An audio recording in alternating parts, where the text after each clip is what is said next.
Hello viewers, you're watching Afghanistan Report and I'm your host Swati Kuntra. The main stories are: US military punishes 16 over Afghan hospital bombing.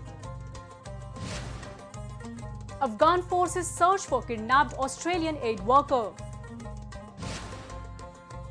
Young Afghan Messi fan flees over abduction fears. US military has punished 16 service personnel, including one general, for the mistaken airstrike of a Doctors Without Border trauma facility in Afghanistan in 2015. However, the head of the Doctors Without Borders is critical of 4 of the 5 permanent members of the UN Security Council over the deaths of medical personnel in conflict zones. We have a report. The US military has taken disciplinary action against 16 service members over a deadly October 3 airstrike in Afghanistan that destroyed a hospital run by the international medical charity Medicine Sans Frontiers, or Doctors Without Borders. The US military investigation into the incident broadly concluded that the strike was a tragic mistake, but that as an unintentional incident, it did not meet the legal threshold of characterization as a war crime. The investigation found that an AC-130 gunship aircrew in support of a U.S. Special Forces element that was supporting an Afghan partner ground force misidentified and struck the Doctors Without Borders Trauma Center. The investigation determined that all members of both the ground force and the AC-130 aircrew were unaware that the aircraft was firing on a medical facility throughout the engagement. The investigation ultimately concluded that this tragic incident was caused by a combination of human errors compounded by process and equipment failures. That finding was consistent with the results of a preliminary investigation released by the US military in November, when commanders stressed that American forces did not intentionally target the hospital.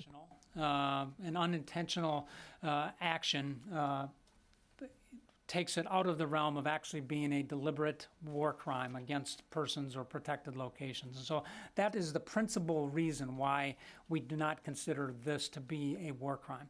At the United Nations, the medical aid charity MSF slammed 4 of 5 permanent members of the United Nations Security Council for ties to attacks on hospitals in Syria, Yemen and Afghanistan, as the council demanded an end to such strikes.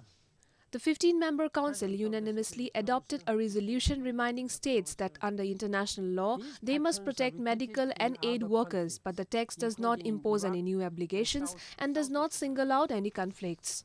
While the nature of warfare may have changed, the rules of war have not.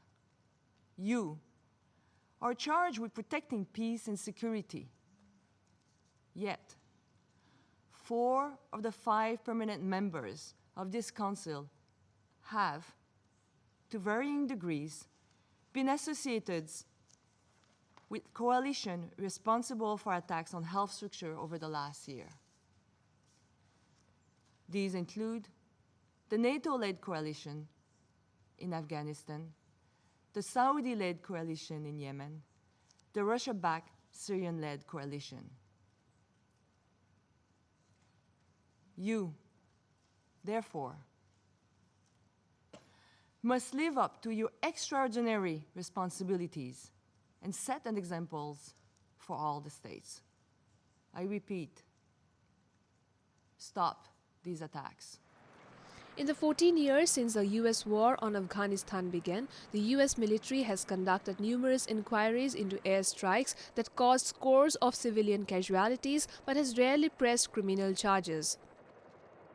Catherine Carrie Jane Wilson, an Australian aid worker kidnapped from Jalalabad, is still untraced by Afghan police. However, Australia says it is working with Afghan and British authorities to try and locate the 60-year-old aid worker. We have a report.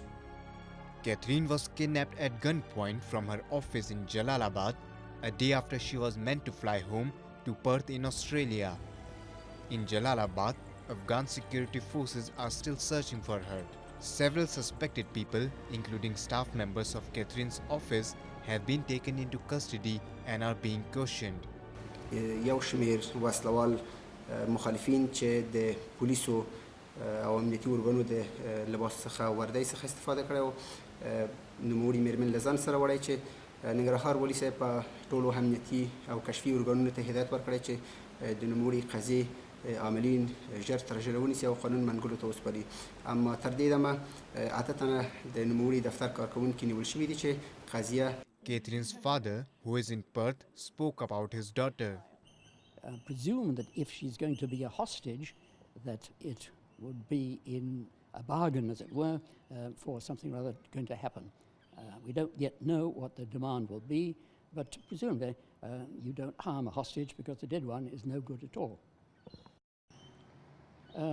I try not to think of that sort of thing and rationalize. No, I don't believe anything more will happen, and sincerely hope so.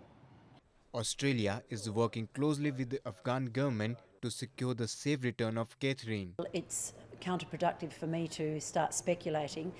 I will confirm details once they have been confirmed by our embassy in Kabul and in liaison with the Afghan authorities who are handling this matter. Kidnapping has become a lucrative source of income for Islamist militant groups in recent years. The Indian embassy in Kabul on May 5 warned Indian citizens in Afghanistan to review their security and to avoid areas frequented by foreigners because of the possibility of terror attacks and hostage-taking. The advisory came days after the US embassy in Kabul issued two separate alerts warning of possible suicide and coordinated attacks or attempts to kidnap foreigners. Afghanistan has witnessed a spike in violence since the Taliban launched their spring offensive last month. 64 people were killed and more than 300 injured in a Taliban suicide attack on April 19 that targeted a security team which protects VIPs. The embassy advises all Indians in Afghanistan to live and work with adequate security precautions. All should review their personal security plans, take appropriate steps to enhance personal safety, remain aware of surroundings, monitor local media for updates, and maintain a high level of vigilance. Many people from war-torn Afghanistan have migrated to Europe for their safety and survival, but their miseries have multiplied as they have been stranded for months due to strict border rules. Today, we take you to the region bordering Hungary and Serbia, where many Afghan migrants are living a tough life. Hundreds of refugees and migrants stranded in Serbia continue to struggle in poor conditions, with most still waiting patiently for a chance to cross into Hungary. Discarding his only pair of worn-out shoes in Belgrade, Afghan migrant Nabil walked barefoot all the way, a distance of around 100 kilometers, to the Serbian-Hungarian border fence. When finally making it to the border in late April, Nabil found himself jostling for a position in the long queue to cross. I've been here 10 days. 10 days? Yes. Where did you sleep? Years. There is a tent under the sky. Nothing's they giving for us like food or anything. We have a lot of problem here. So. Hungary tightened its border controls last year, granting passage to those fleeing conflict in the Middle East and Afghanistan, but turning back others from elsewhere. Now, only 30 people are allowed to cross every day. Border control officers insist that priority is being given to families with children. My family suffers. Family come. Not finish it. This go and next. You will never have any chance. Yeah. Although it is May, but nighttime temperatures on the border drop below 10 degrees Celsius. Women and children are accommodated in the few available tents, and many others have to spend the chilly night in the open air by a bonfire. Murtaza Ahmadi, a young Afghan fan of Argentinian soccer star Lionel Messi, has fled Afghanistan as his family fears he could be kidnapped after becoming an internet sensation. 5-year-old Murtaza Ahmadi is now playing his favorite sport in the streets of Quetta in Pakistan after his family sent him away to live with relatives fearing he may be kidnapped. Murtaza grabbed world headlines last year after being photographed in a shirt improvised from a plastic bag in the team colors of his greatest hero, Argentinian national team Lionel Messi, and bearing the player's name and number 10. He became an unlikely internet sensation.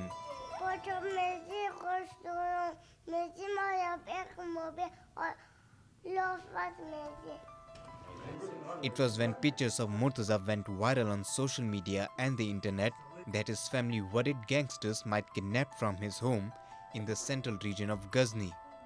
Security in the region has been fragile and abductions and kidnappings have been common.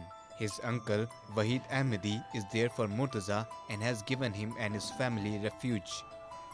ये जो अफ़गानिस्तान में इसमें मुख्तलिफ gangsters है और कोई terrorist groups भी है, ये लोगों ने ये फील किया अगर इसको अगर क्या किडनैप अगर किया जाए, अगर कोई है ऐसा गैंग भी होता है कि इसको अगर किडनैप करे और पैसा मांगे, इसी वजह से उसके बाप के पास इतना ताउन भी नहीं थी, इसी वजह से वो वहाँ से यहाँ पर आ गए.